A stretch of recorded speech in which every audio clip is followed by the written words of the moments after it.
Big round of applause. Congratulations. 30 years of transforming lives in Uganda.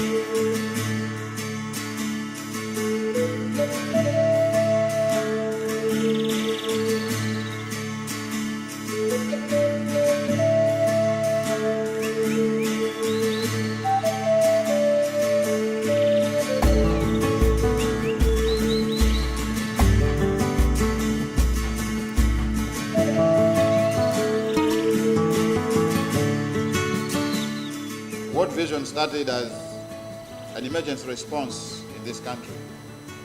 But as we work today, we are working in both humanitarian response. We are working with HIV/AIDS, and we are also working in areas of livelihoods and economic development. We are working child protection, and the list can go on and on.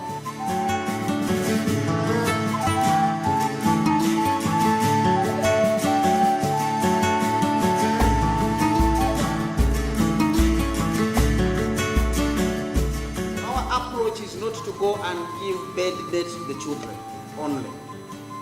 It's not to go and just give the thing that children need to play with. It is also to support the households within which these children grow. Because you cannot get the child out of the household setting. But we know you put too many households together, you have a community. We also support the communities. These are the shareholders. They are out there, struggling with the rains that have not come, waiting upon and praying and waiting again and praying, hearing the thunder, seeing the clouds, and they pass them. Those are the shareholders. So many years ago, World Vision came and said, would you take this child? And we have been blessed because we have grown to not just know him, but to love him as one of our own. And we have come also to know and to love the people of Rakai and Uganda. And I thank you very much, World Vision, for that blessing, and I thank God. The world is still in need of good Samaritans. We need to be a good Samaritan. I know you are doing it, but you can do it more. I'm here just to challenge you to pick up the call, because it won't stop until you pick it up.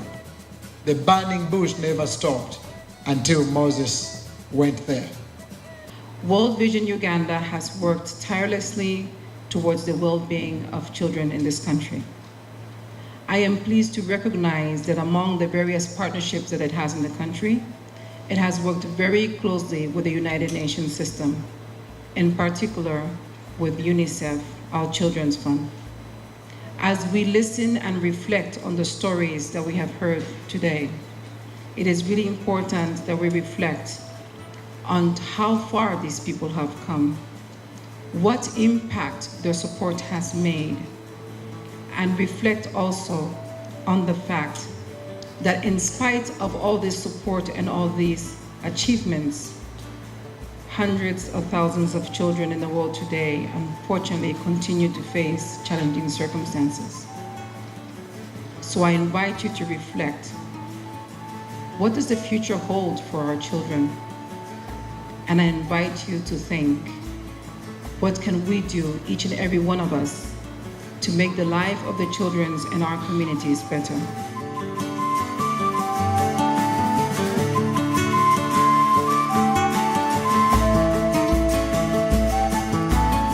In commemoration, we ask questions, especially when they are commemorating 30 years. You ask questions. The originator of this idea had a vision which he called World Vision. He set out some objectives and targets to be achieved. Probably the number of children, probably the amount of money to be raised to help the cause. Probably the kind of partners to get to help you. So in commemorating 30 years of its existence, we ask the questions, to what extent has that vision been achieved? To what extent has he been able to see the realization of the original principles, the original objectives that he set himself and his friends to achieve 30 years ago. To what extent has that been realized? In commemorating, we normally ask those questions. Have we succeeded? Have we failed?